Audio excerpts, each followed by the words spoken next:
Jody Bonnat est une figure emblématique de la scène de street art parisienne. Il doit son succès fulgurant à sa technique unique qu'il a lui-même inventée, imaginée, ce qu'il appelle le pop graffiti, où il associe à la fois collage, diverses influences du graffiti, de la culture pop, dont il s'est profondément imprégné. Une sorte de fauviste des temps modernes. Joe mélange couleurs, mouvements pour créer des visages empreints de poésie, d'émotion, de joie de vivre. Dans ses œuvres, il rend hommage avec la même tendresse aux icônes et grands personnages de l'histoire qu'aux inconnus de passage, nourris par le regard généreux qu'il porte sur l'humain. Car le plus important à ses yeux, c'est le partage. Il a été couronné du prestigieux premier prix du graffiti de la Fondation EDF en 2014. Ensuite, il enchaîne des expositions internationales, des performances, des fresques murales, que ce soit au Musée de l'Immigration à Paris, que ce soit au Louvre Arte Publica de Lisbonne pour le Consulat de France, mais également lors d'expositions Street Art for Mankind de New York à Miami, ou encore dans différentes galeries Barou, Plancard, sur des salons internationaux, New York, Miami, Londres, Hong Kong, Lausanne, Madrid, Munich ou Stockholm. Plébiscité par les médias, entre autres, il a eu de très nombreuses apparitions, que ce soit à la télévision française, que ce soit également dans différents magazines, Graffiti Art Magazine.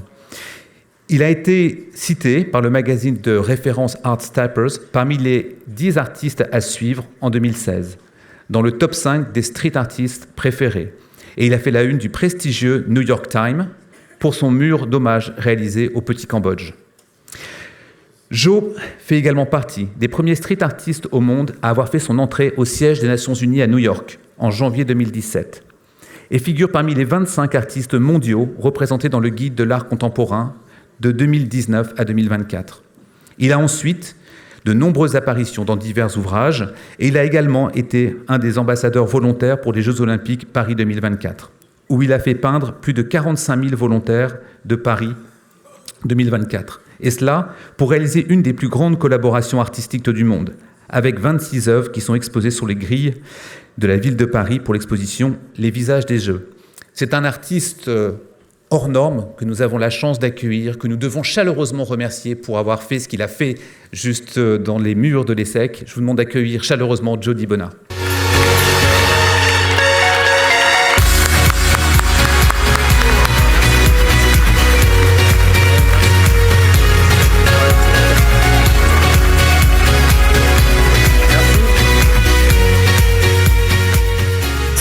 Merci à tous pour votre accueil. Xavier, merci beaucoup pour cette belle présentation. Je voulais vous dire pour commencer que j'ai été très honoré d'être là aujourd'hui avec vous, d'avoir échangé avec autant d'étudiants. Je trouve ça vraiment magnifique ce que vous m'avez apporté, vos échanges.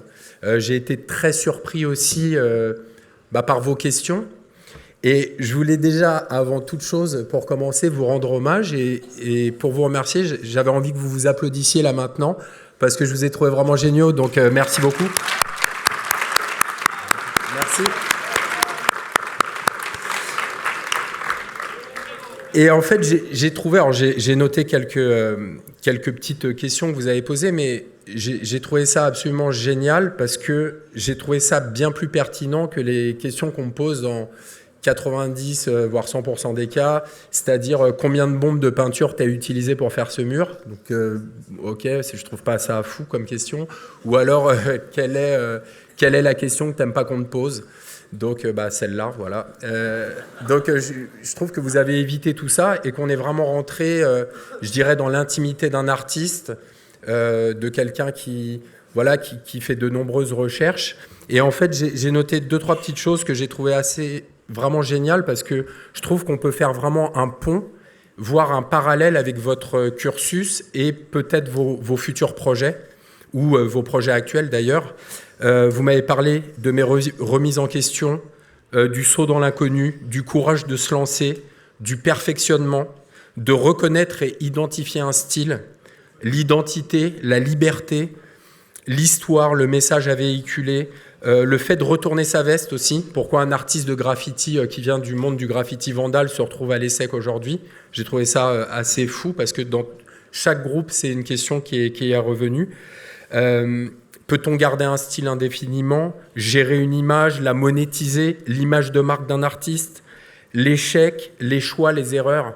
Alors ça, l'échec, les choix, les erreurs, je dirais que c'est presque primordial dans le mindset d'un artiste et même dans le vôtre. Donc vraiment, le parallèle peut se faire dans plein de moments de votre vie et même dans le futur. Vous m'avez parlé du manque d'inspiration, vous m'avez même parlé des paradis artificiels pour la création, des collaborations, du business dans l'art, de l'illégalité, des amitiés dans l'art, des prises de risques pour évoluer, du fait de gagner sa vie avec sa passion, et puis évidemment du fait de prendre du plaisir et de s'amuser, même jusqu'à la santé d'un artiste par rapport aux produits que j'utilise. Donc vraiment, vous avez fait un 360 des choses qui me touchent au quotidien. Donc vraiment, j'ai trouvé ça incroyable et votre vision est assez, m'a bouleversé, m'a fait aussi me remettre en question et m'a fait me reposer des questions. Donc déjà pour tout ça, je voulais vous remercier. Et puis là, je vais vous faire donc une petite présentation un petit peu des différents projets. Donc voilà, j'ai commencé comme ça.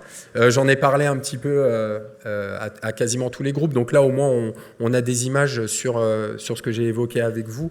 Donc là, on est en plein dans l'illégalité. Je devais avoir peut-être là 17 ans. Donc c'était mes premiers trains vandales. Donc après, il y a je pourrais passer ma journée à vous raconter des histoires des dépôts de train, des poursuites avec la police, etc. Donc ça a commencé un petit peu comme ça. Donc là, il y a des murs à Amsterdam, à Paris. Donc là, on est vraiment sur du lettrage. Donc avec une recherche, par exemple, là, le graphe qui est en bas à droite, c'est un MOM, M-O-M, avec le O, c'est une rose. Et ça, c'était pour la fête des mères qu'on avait fait ça, donc on pensait aussi à nos mamans.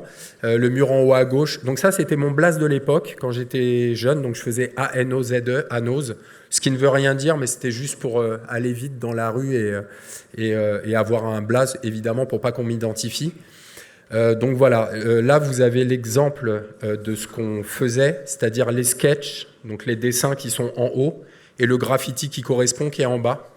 Donc ça, c'est des dessins que j'ai gardés précieusement parce que ils sont importants pour moi dans ma carrière. Donc là, celui qui est à gauche, c'est une ligne de train sur la ligne A du RER. Celui du milieu, c'était à Bondy sur une ligne de train. Et celui qui est à droite, c'est à la Courneuve. Donc la Courneuve qui était donc dans le 93, un peu un des berceaux du graffiti et de la culture hip-hop que je suis venu un petit peu amener par le biais du graffiti à l'ESSEC. Donc là, c'est des travaux que je faisais un peu en parallèle. Donc là, à gauche, c'est un portrait d'Egon Schiele, qui est un artiste que j'adore, expressionniste allemand. Donc ça, c'est fait au fusain et au thé, donc du thé que j'ai mélangé, que j'ai utilisé. Le tableau central, c'est une peinture à l'huile et une recherche avec des éléments d'affiche. À droite, c'est un portrait d'une petite fille. Donc ça, c'est des peintures que je commençais à faire dans les années 95. Donc évidemment, vous n'étiez pas né. Voilà, donc tout ça, c'est des recherches de quand j'étais plus jeune pour finalement aboutir à ce que j'ai fait dans votre école. Ensuite, de 2002 à 2011, j'ai eu une carrière dans la musique, donc j'ai sorti des albums. Donc, celui qui est en haut à gauche, il est en écoute sur Spotify. Donc voilà, si vous avez envie d'écouter. Le milieu, c'est des paroles de chansons. Voilà, c'est tous les brouillons. Et puis là, le dernier album qui est à droite, c'est un album qu'on avait décidé d'offrir au public. Moi, j'étais en musique au moment où il y avait, vous savez, le téléchargement illégal, donc c'était une grande question. Et on s'est dit, on va offrir notre album et en téléchargement libre et physiquement, c'est-à-dire qu'on a envoyé le disque aux gens qui le désiraient. Et on a eu je crois, on était autour de 20 000 demandes. Donc j'allais à la poste avec des sacs poubelles remplis de CD pour envoyer à tous ceux qui le demandaient. Voilà pour la petite anecdote de la musique. Et comme je vous l'ai un peu raconté à quasi tous les groupes, ça c'est donc retour aux sources à la fin de ma carrière musicale. J'ai la chance d'avoir dans ma vie Amélie qui doit être quelque part dans la salle. Voilà, elle est au fond là-bas, elle est en train de filmer. Et en fait, c'est grâce à Amélie que... Ouais, vous pouvez l'applaudir, franchement, allez-y.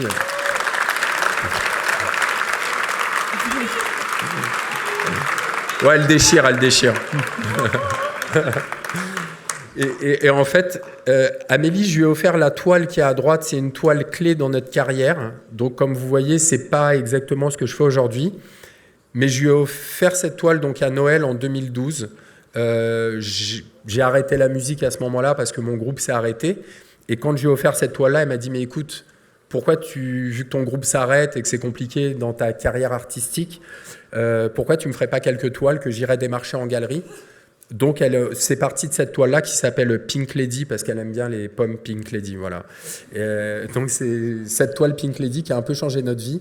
Et elle m'a tout de suite plugué avec une grosse galerie qui s'appelait Onega à l'époque et qui était une galerie qui avait tous les gros artistes new-yorkais voilà, de l'époque. Donc, je suis tout de suite rentré dans une galerie qui a commencé à vendre mes œuvres grâce à Amélie.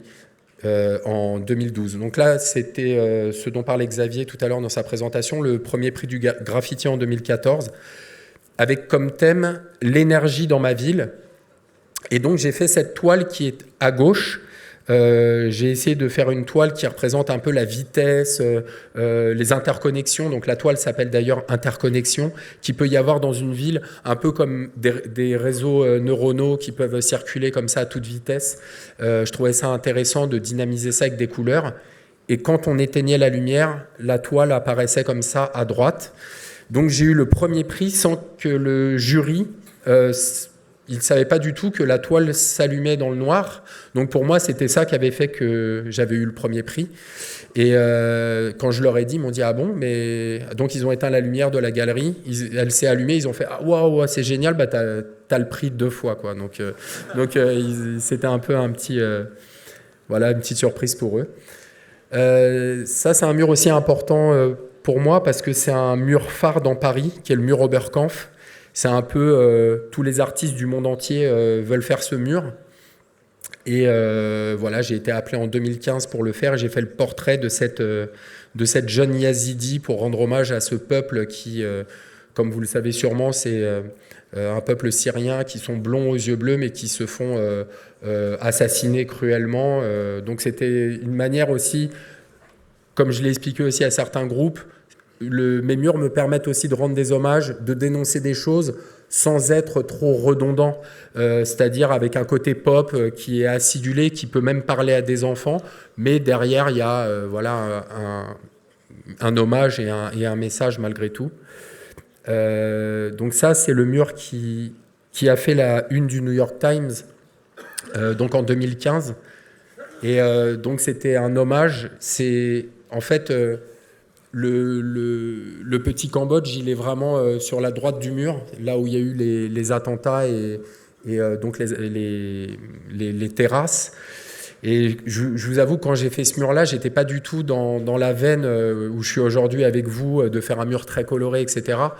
J'ai eu beaucoup de mal à aller le faire. C'était une période qui m'a traumatisé. Donc je suis parti sur un mur assez simple, donc avec la liberté guidant le peuple de Delacroix et ces couleurs assez basiques finalement du bleu, blanc, rouge. Il y avait des bouquets de fleurs partout dans les rues, il y avait des gens en pleurs, il y avait des gens qui venaient se recueillir. Et je vous avoue que peindre dans une situation comme ça, bah, on ne peint pas tout le temps avec comme ici je vous disais, avec du bonheur et de la joie. Parfois ça peut être aussi des moments... C'était une manière de me recueillir. Donc j'ai fait ce mur-là et puis le New York Times est venu faire une photo et ça a fini en une avec Sylvester Stallone aussi sur la même une. Là, la même chose en hommage. Donc là, on en a parlé. Là, c'était les 10 ans des commémorations de Charlie Hebdo. Donc, comme je l'ai dit à certains d'entre vous, j'ai grandi avec Cabu. Cabu, c'était vraiment quelqu'un de très important pour moi parce que quand j'étais petit, il était dans une émission pour enfants et il faisait des caricatures. Donc c'était vraiment le sujet, donc des caricatures, et tout le monde rigolait, ça faisait rire tout le monde. Et voilà, Cabu, c'est quelqu'un que j'ai vraiment énormément apprécié. Donc quand il y a eu les attentats, j'ai ressenti le besoin d'aller dans Paris. Donc ce mur-là, je l'ai fait de manière illégale dans le 13e arrondissement. Et quand je l'ai fait, il y a des policiers qui sont venus avec des FAMAS, qui sont venus vers moi comme ça. Donc je me suis dit, bon, bah, je vais finir au poste. Et puis ils sont venus faire des selfies avec moi. Voilà, pour ceux à qui j'ai raconté l'anecdote, c'était ce mur-là. Donc là, c'était au musée de l'immigration, en haut à gauche, donc un hommage à Martin Luther King. Je trouvais que ça faisait sens de faire son portrait là. En bas à droite, c'est à République. Donc c'est pareil, c'est un mur que j'ai fait de manière illégale. C'était, en fait, Première Urgence Internationale sont venus vers moi avec des portraits d'enfants syriens, donc des exilés. Ce sont des photos qui ont été prises au Liban. Et en fait, ils m'ont dit, bah voilà, il y a 5 murs à faire. Et je leur ai dit, bah, quel mur vous voulez que je fasse? Ils m'ont dit, bah, tu fais ce que tu veux. Donc j'ai dit, bah ouais, mais vous êtes gentil, mais bon, c'est un peu compliqué dans Paris d'aller faire des murs. Donc il y avait ce grand panneau à République, parce qu'ils étaient en train de faire un resto derrière, donc un grand panneau qui a été installé par la ville de Paris. Et je me suis permis d'aller faire ça. Donc pareil, il y a la police qui est venue. Quand je peignais ce mur-là, il y avait des gros gyrophares qui tournaient sur le mur, donc ouais, c'était assez cocasse. Ça, c'est au Portugal, donc pour un festival sur une façade d'immeuble à Lourdes, qui est une petite ville qui est à quelques encablures de Lisbonne. Et cet endroit faisait partie de la 10e cité la plus chaude au monde, la plus dangereuse. Et donc, vous voyez comme quoi l'art peut faire des ponts et changer un peu le sens des choses.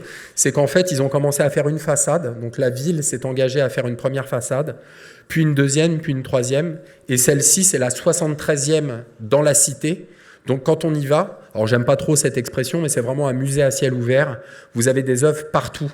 Et les gens viennent, les touristes viennent avec des appareils photo très chers, etc. Et ils viennent en toute liberté et sans aucun danger. Là, par exemple, la fenêtre qui est ouverte tout en haut, j'avais les gens qui me servaient le café, à manger. Voilà, les gens sont hyper accueillants. C'est majorité de Cap-Verdiens et vraiment voilà, des projets incroyables. Ça, c'est à Atlanta. Donc pareil, c'est vraiment à Five Points, qui est un endroit assez dangereux.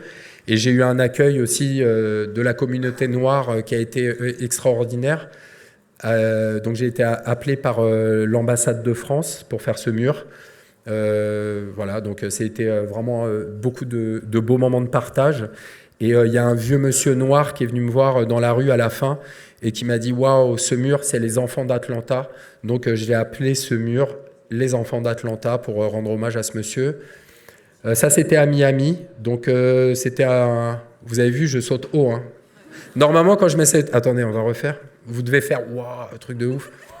Ah, merci, c'est cool. Merci. Bon, voilà, c'était un projet pour...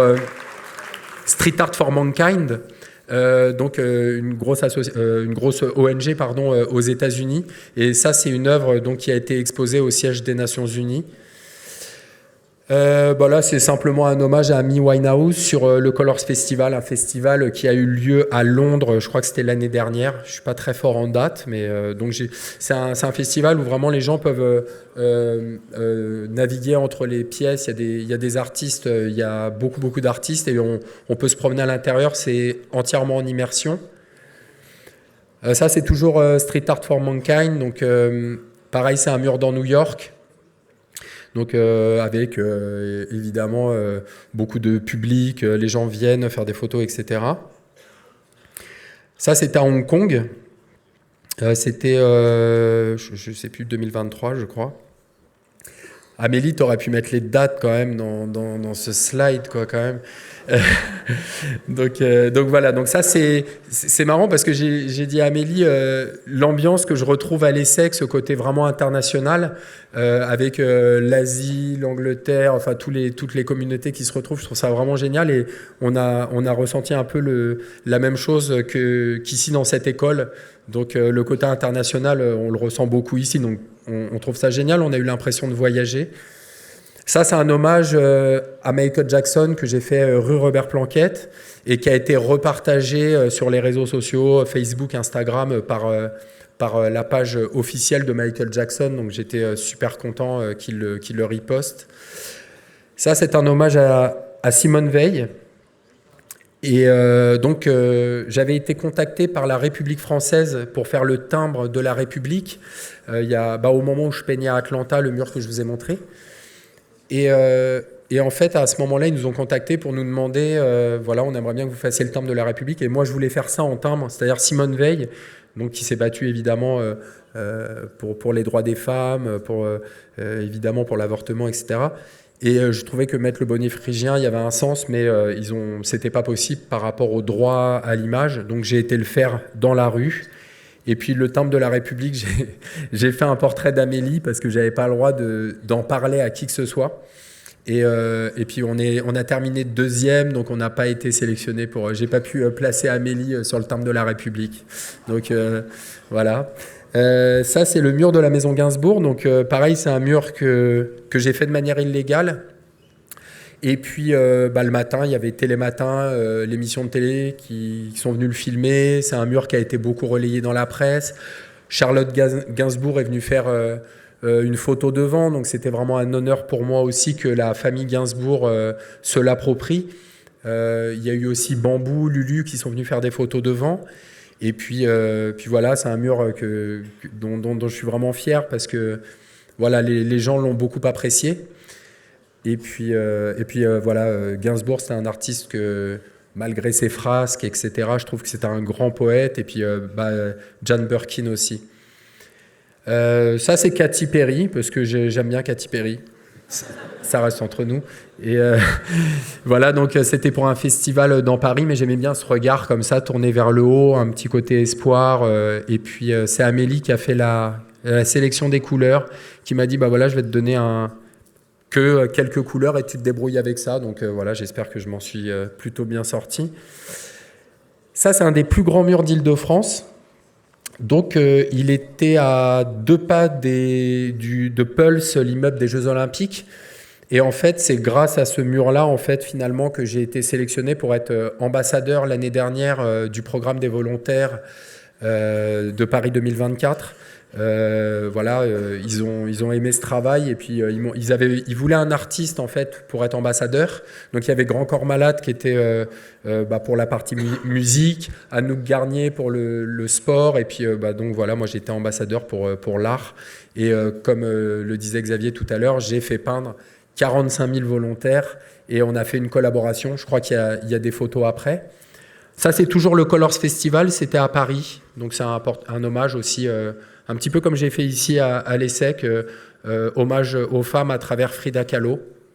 Et cette pièce s'appelle la Pink Room. Ça, c'est un hommage à Nina Simone, toujours Colors Festival, sur une année après. Et je suis fan de Nina Simone, de son engagement. C'est pareil, elle a beaucoup œuvré pour les droits des Noirs américains, des femmes.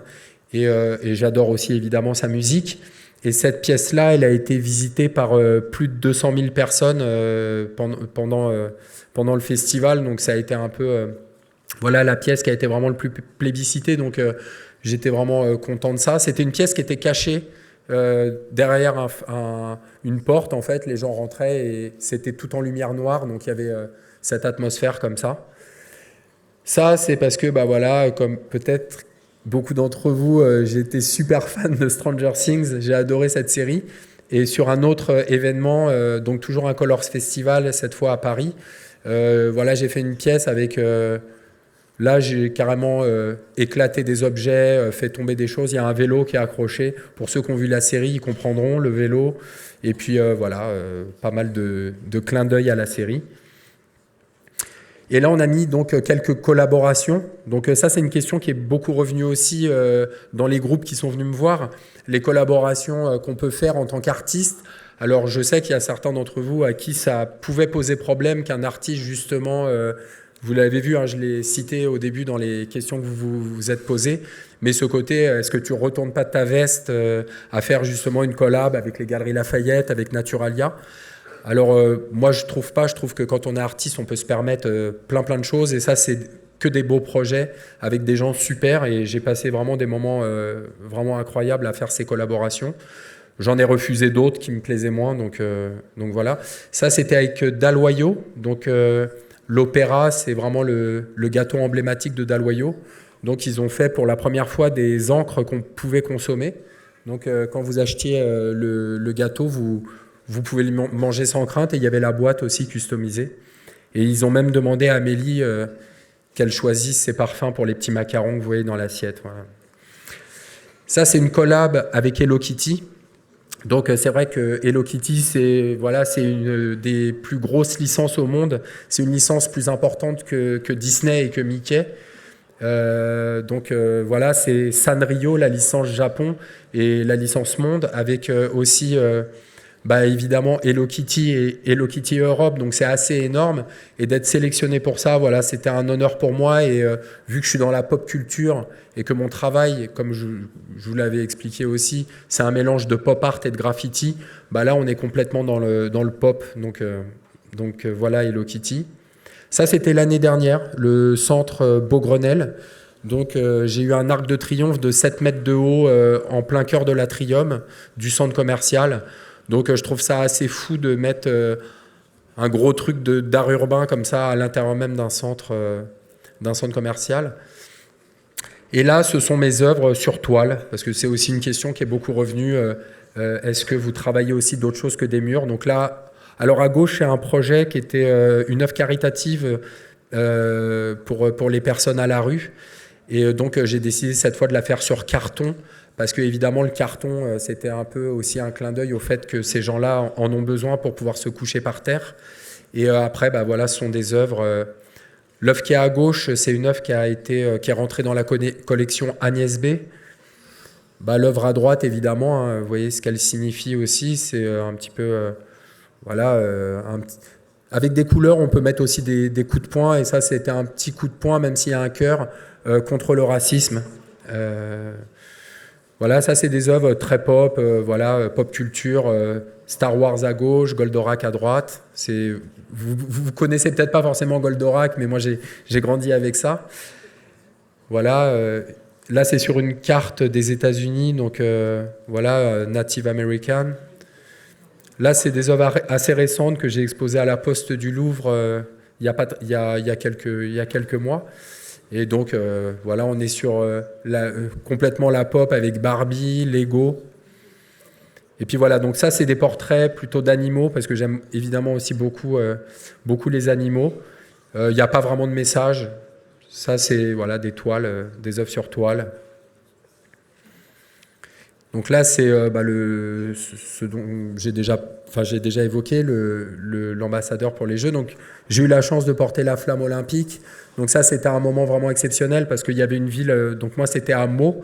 J'avais une ville entière qui était à l'extérieur. On n'était que 5 relayeurs, donc ce qui est exceptionnel d'être aussi peu dans une ville. Et on a eu un accueil incroyable. Et à gauche, j'ai peint en live devant les 45 000 volontaires qui étaient invités à la Défense Arena. Donc c'est vrai que ça fait bizarre de parler à 45 000 personnes en même temps et de peindre en live aussi devant tous ces gens. Et donc voilà, ça, ce sont les œuvres qui ont été faites en collaboration avec les volontaires. Donc eux, ils ont fait tout ce qui est dans le fond. Donc tous les tags, ils ont mis tout ce que... En fait, le brief, c'était vous mettez tout ce que vous avez sur le cœur, ce que sont pour vous les Jeux de Paris 2024. Donc, ils ont tagué, ils ont dessiné, là on peut voir des gants de boxe en bas à gauche de l'œuvre, ils ont dessiné des friches, des drapeaux, et sur certains panneaux, donc il y a eu 26 panneaux hommages comme ça. Donc là, c'est Cindy Ngamba, qui est la première sportive au monde à avoir une médaille dans la catégorie Refugee. Donc c'est vraiment une catégorie assez incroyable qui était toute nouvelle en 2024. Et elle est rentrée donc dans l'histoire du sport et des Jeux avec cette médaille de bronze. Et voilà, donc vous pouvez voir le travail des volontaires derrière. Et moi, je suis venu travailler avec les portraits par-dessus et on a mélangé comme ça. Et sur certains panneaux, il y a jusqu'à... donc là, c'est évidemment, on ne le présente plus, hein, Léon Marchand. Il y a jusqu'à 64 nationalités qui ont œuvré sur les panneaux. Donc faire une collaboration avec 64 nationalités, c'était vraiment extraordinaire. Donc là, Biles, avec toutes les écritures derrière. Et là, c'est donc mon premier livre, ma première monographie, qui est sortie l'année dernière chez Gallimard. Et à droite, c'est ma magnifique signature que vous pouvez admirer. Voilà, puis le Instagram, si vous avez envie de me faire coucou. Voilà.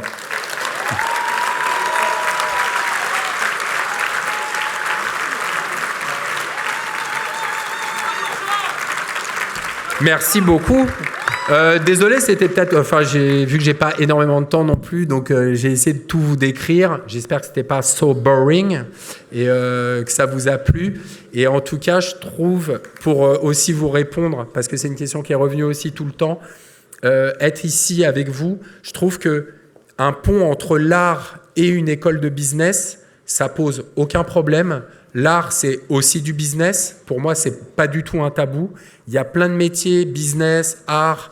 Il y a énormément d'échanges. J'ai de la chance de rencontrer aussi beaucoup de gens qui sont dans le business, mais qui créent, donc qui ont aussi une vision artistique des choses. C'est pour ça que je suis là aussi aujourd'hui. C'est pour vous dire que, en réalité, tout est possible. On peut tout envisager. Et je pense que c'est d'ailleurs une question que j'ai eue aujourd'hui par Gabriel qui est venu me parler.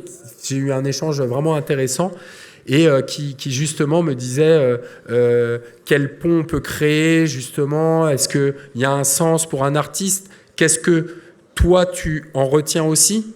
J'ai trouvé que c'était une belle question parce qu'il m'a dit le fait que tu sois là, tu vas nous apprendre quelque chose, certes à nous montrer ton travail, mais toi, qu'est-ce que toi tu as appris de nous?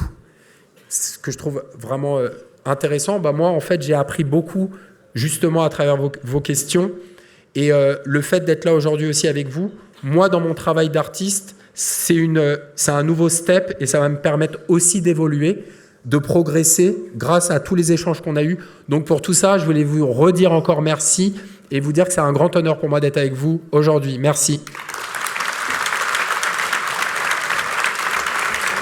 Merci, Xavier.